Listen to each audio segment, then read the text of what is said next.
చచ్చినా ఇంకొకర్ని పెళ్లి చేసుకోను, కేశవనే చేసుకుంటా తెగేసి చెప్పిన శైలు. ఈరోజు పొదరిల్లులో ఏం జరిగిందో పూర్తిగా తెలుసుకుందాం. శైలు కేశవ ప్రేమ కథ ఇంట్లో తెలిసిపోయింది. శైలు తల్లి వరాలు తీవ్ర ఆగ్రహంతో శైలుని కొట్టింది. మరోవైపు మహావిడాకులు తీసుకుంటానని ఇంట్లో అందరికీ చెప్పింది. చక్రి మాత్రం మహాను మళ్లీ ప్రేమలో పడేస్తానని శపథం చేశాడు. ఈ ఎపిసోడ్ మొదట్లో శైలు తన నాన్నని ఇంటికి వెళ్లమని తాను వస్తానని చెప్పింది. చుట్టూ చేరిన జనాన్ని కూడా వెళ్లమని చెప్పింది. ఏంటి, సినిమా చూస్తున్నారా? వెళ్ళండని నేరుగా అందరికీ చెప్పింది. ఆమె ధైర్యం అందరినీ ఆశ్చర్యపరిచింది. నాన్నతో అలా మాట్లాడేవేంటని కేశవ్ అడిగాడు. మరి కూతుర్తో అలానేనా మాట్లాడేది అని శైలు జవాబిచ్చింది. సాయంత్రం ఇంటికి వెళ్తావా లేదా అని కేశవ్ అడిగితే వెళ్తానని శైలు అంది. భయం లేదా అని కేశవ్ అంటే ఏముంది, మన పెళ్లి చేస్తారంతే కదా అని శైలు నవ్వుతూ అంది. పెళ్లి చేస్తారా అని కేశవ షాక్ అయ్యాడు. వెళ్తూ వెళ్తూ కేశవని ప్రేమగా హత్తుకుంది శైలు. ఈ సీన్ చాలా భావోద్వేగంగా ఉంది. శైలుకి ఏమవుతుందోనని కంగారుపడుతూ ఇంటికి వచ్చాడు కేశవ. అందరూ భోజనానికి కూర్చున్నా కేశవ మాత్రం ఆకలిగా లేదని బయటికి వెళ్లాడు. అతని మనసు మొత్తం శైలు గురించే ఆలోచిస్తోంది. మీరెందుకు వెళ్తున్నారు? గ్యాప్ దొరికితే గొడవ పెట్టుకోవాలని చూస్తున్నారా అని మహా అడిగింది. అవునండి, మాకదే పని. గ్యాప్ దొరికితే గొడవ పెట్టుకుంటాం. మాకు వేపకాయ అంత వెర్రి ఉంది అని చక్రి గట్టిగా అన్నాడు. ఈ మాటలు విన్న మహా కాస్త ఫీలైనట్లు కనిపించింది. కేశవ మూడ్ చూసి ఏమైంది అని చక్రి అడిగాడు. ఏం కాలేదు అని అబద్ధం చెప్పాడు కేశవ. బుస్సుగొడవేనా అని చక్రి అంటే నీకెలా తెలిసింది అని కేశవ ఆశ్చర్యపడ్డాడు. నేను కూడా ఒక భగ్న ప్రేమికుడ్నే కదా అని చక్రి చెప్పాడు. జరిగినదంతా చక్రీకి చెప్పాడు కేశవ. ప్రేమలో పడ్డందుకు కంగ్రాట్స్, ఇక కష్టాలు మొదలు అని చక్రి అన్నాడు. వాళ్ళ నాన్నకి తెలిసిపోయింది అని మళ్లీ జరిగిందంతా చెప్పాడు. ఆ అమ్మాయికి చాలా ధైర్యం ఎక్కువ, నువ్వే కంగారు పడుతున్నావని, ఏం జరిగినా చూసుకోవటానికి తాను ఉన్నానని కేశవకు చక్రి భరోసా ఇచ్చాడు. ఇంటికి వచ్చిన శైలుతో నాన్న కోపంగా మాట్లాడాడు. ఏం మాట్లాడుకున్నారు? ఎలా లేచిపోదాం, ఎక్కడ పెళ్లి చేసుకుందాం అననుకున్నారా అని అడిగాడు. మీ పరువు పోయే పని ఈ కూతురు చేయదు నాన్నా అని శైలు అంది. నాన్న అని పిలవద్దు. నలుగురిలో ఎదిరించి మాట్లాడినప్పుడే ఈ నాన్న గుండెముక్కలైందని శైలు తండ్రి బాధపడ్డాడు. అయినా నీకు ప్రేమించటానికి వాడే దొరికాడా అని అడిగాడు. మెకానికైతే మనిషి కాదా, మనసుండదా అని శైలు అంది. మనీ ఉండదు అని శైలు. తండ్రి అంటే ప్రేమతో కారమన్నం తిన్నా నిండుతుంది అని శైలు జవాబిచ్చింది. నేను వాడిని తప్ప ఇంకొకర్ని పెళ్లి చేసుకోను అని శైలు స్పష్టంగా చెప్పింది. ఇంతలో వరాలు కూడా వచ్చింది. జరిగిందంతా చెప్పాడు శైలు తండ్రి. వరాలు శైలుని పిచ్చి కొట్టుడు కొట్టింది. బిడ్డను కొట్టి చంపేస్తావా అని శైలు తండ్రి ఆపాడు. కొట్టకుండా ముద్దు పెట్టుకోవాలా అని వరాలు ఫైరైంది. అసలు దీనంతటికి కారణం మీరే. పెళ్లి చేసి పంపించేద్దామంటే కాలేజ్ గోల్ అని పంపించారని వరాలు శైలు తండ్రిపై మండిపడింది. అతి గారాబం చేస్తే పిల్లలు చెడిపోతారని అంది. జరిగిందేదో జరిగింది, వాణ్ణి మర్చిపో అని తండ్రి అంటే దానికి బదులు చచ్చిపో అని చెప్పండి నాన్నా అని శైలు అంది. అయితే చావే, ఎవర్ని బెదిరిస్తున్నావ్ అని వరాలు అంది. ఇదిది బెదిరించటం కాదు, చచ్చిపోతాను అని శైలు అంది. శైలు తండ్రి వేరే కోణంలో మాట్లాడాడు. నువ్వు ప్రేమించడం తప్పు కాదు కాని మనిషి తప్పు అన్నాడు. ఆ ఇంటికి శాపముందని పోలీస్ స్టేషన్కి వెళ్లారని చెప్పాడు. ఈ నాన్న నీ గురించి ఆలోచిస్తాడు కదా అని అన్నాడు.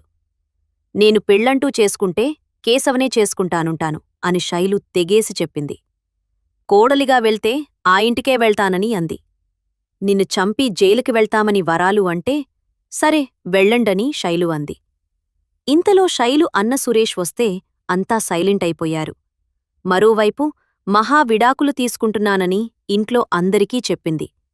దీంతో అంతా షాకయ్యారు. కన్నగారు బాధపడుతుంటే వీడి బాధ నా కాపురం కూలిపోతుందని కాదు, మహా ఇంట్లోంచి వెళ్ళిపోతుందనని చక్రి లోలోపల అనుకున్నాడు. ఆమె పట్ల అతనికున్న ప్రేమ ఇక్కడ స్పష్టంగా కనిపిస్తుంది. విడాకులిచ్చినా ఇంట్లోనే ఉంటారు కదా అని కన్నా అన్నాడు. నీ గురించి నేను కరెక్ట్గానే అంచనా వేశాను. అని చక్రి లోలోపల అనుకున్నాడు. ఇంట్లో ఉండే విషయం తర్వాత ఆలోచిద్దాం. ముందు విడాకులు తీసుకుంటానని మహా స్పష్టంగా చెప్పింది. పెద్దేంట్రా బాధపడుతున్నావా అనడిగితే, లేదు సంతోషిస్తున్నా. 10 డీజేలు పెట్టి నాగిని డాన్స్ వేస్తా అని చక్రి వెటకారంగా అన్నాడు. మరి వీడాకులడిగితే బాధపడకుండా సంతోషంగా ఉంటానా? ముందే చెప్పాకదా అనన్నాడు. ఇప్పుడు వినండి చక్రి చేసిన శపథం. నాకు ఆమెంటే ఇష్టం. ఆమెకు వీడాకులిస్తా. మళ్ళీ కొత్తగా ప్రేమిస్తా అనన్నాడు. కోర్టు 6 నెలల సమయమిస్తుంది. ఆ టైంలో ఆమెను మళ్ళీ ప్రేమిస్తా. ఆమె లేకపోతే నేను లేను అని అర్థమయ్యేలా చెప్తా అని చెప్పాడు. వ్యాలంటైన్స్ డే లోపు ఆమెకు ప్రపోజ్ చేస్తా. ఆమె నన్ను ప్రేమించుకునేలా చేస్తా అని చక్రి గట్టిగా అన్నాడు. చక్రిని చూస్తే జాలేస్తుందన్నయ్యా అని కేశవ పెద్దితో అన్నాడు. కాని మనమేం చేయగలం? ప్రేమించు అని మహాకి చెప్పలేం కదా అని పెద్ది అన్నాడు. శైలు మళ్లీ కేశవ కోసం మెకానిక్ షాప్ వద్దకు వచ్చింది. ఏంటి మళ్ళీ వచ్చావ్? మీ ఇంట్లో ఏమీ అనలేదా అని కేశవ అడిగాడు. అన్నారు, తిట్టారు. నేను మాత్రం నిన్నే పెళ్లి చేసుకుంటాను అని చెప్పా. లేకపోతే చచ్చిపోతా అని బెదిరించా అని శైలు చెప్పింది. నీ ధైర్యమేంటే బార్యమేంటే బాబూ అని కేశవ అడిగాడు. నువ్వే నా ధైర్యం అని శైలు అంది. నేను చదువుకోలేదు, పెద్ద ఉద్యోగం లేదు. నన్ను చూసి నీ ధైర్యమేంటి అని కేశవ అడిగాడు. శైలు చాలా మీనింగ్ఫుల్గా జవాబిచ్చింది. చదువు, ఉద్యోగం చూసే ప్రేమిస్తే ఉద్యోగస్తులకే పెళ్ళిళ్ళవుతాయి. ప్రేమ అనేది మనసుకి సంబంధించింది, క్యారెక్టర్కి సంబంధించింది అని అంది.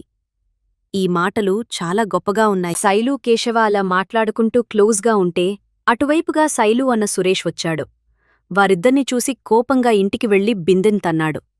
నీ కూతురక్కడ ఎవరితోనో తిరుగుతోంది అని సురేష్ వరాలుకు చెప్పాడు. అప్పుడే శైలు కూడా వచ్చింది. వాడితో ఎందుకుంటున్నావ్? వాడిల్లు చూశావా అని సురేష్ తిట్టాడు. నీకంటే వాడే బెటర్, కష్టపడి సంపాదించుకుంటాడు. నీలా నాన్నమీద పడి మింగితిని బతకడు అని శైలు చాలా గట్టిగా అంది. ఇది విన్న సురేష్ కొట్టబోయాడు. రేయ్ అని నాన్న ఆపాడు. మీరు ఎన్ని సంబంధాలు తీసుకువచ్చినా నేను మాత్రం కేశవనే పెళ్లి చేసుకుంటాను అని తెగేసి చెప్పింది శైలు. కోపంగా బయటికి వెళ్లాడు సురేష్. 2 బిడ్డలు నా చేయి దాటిపోయారని శైలు తండ్రి బాధపడ్డాడు. సురేష్ తన ఫ్రెండ్స్ని తీసుకుని బృందావనం మీదకు వెళ్లాడు. రే మెకానిక్ అని గట్టిగా అరిచాడు. దీంతో నారాయణ వార్నింగ్ ఇచ్చాడు. మీవాడు మా చెల్లి వెంటపడుతున్నాడని సురేష్ చెప్పగా, రేయ్ ఆదిగా నువ్వారా అని చక్రి కామెడీగా అన్నాడు. ఈ క్లిష్ట పరిస్థితిలో కూడా చక్రి తన స్వభావం మార్చుకోలేదు. పెద్దికి నారాయణకు కేశవశైలు ప్రేమ కథ చెప్పాడు చక్రి. బండోడు ప్రేమలో ఉన్నాడా అంటే ఇంటికి 2వ కోడలు రాబోతోందా అని నారాయణ సంబరపడ్డాడు. సురేష్ తన ఫ్రెండ్స్తో ఇంటిమీదకు రావడంతో గొడవ పెద్దదయ్యే పరిస్థితి ఏర్పడింది. ఇంతటితో ఈరోజు ఎపిసోడ్ ముగిసింది. ఈరోజు పొదరిల్లు సీరియల్ చాలా ఎమోషనల్గా, ఇంట్రెస్టింగ్గా సాగింది. శైలు ధైర్యం, చక్రి శపథం, సురేష్ గొడవ అన్నీ కలిసి ఈ కథను మరింత ఆసక్తికరంగా మార్చాయి. రేపటి ఎపిసోడ్ కోసం మన ఛానల్లో చూస్తూ ఉండండి. మీకేమనిపించింది? శైలు నిర్ణయం సరైనదా? కామెంట్స్లో చెప్పండి. వీడియో నచ్చిందా?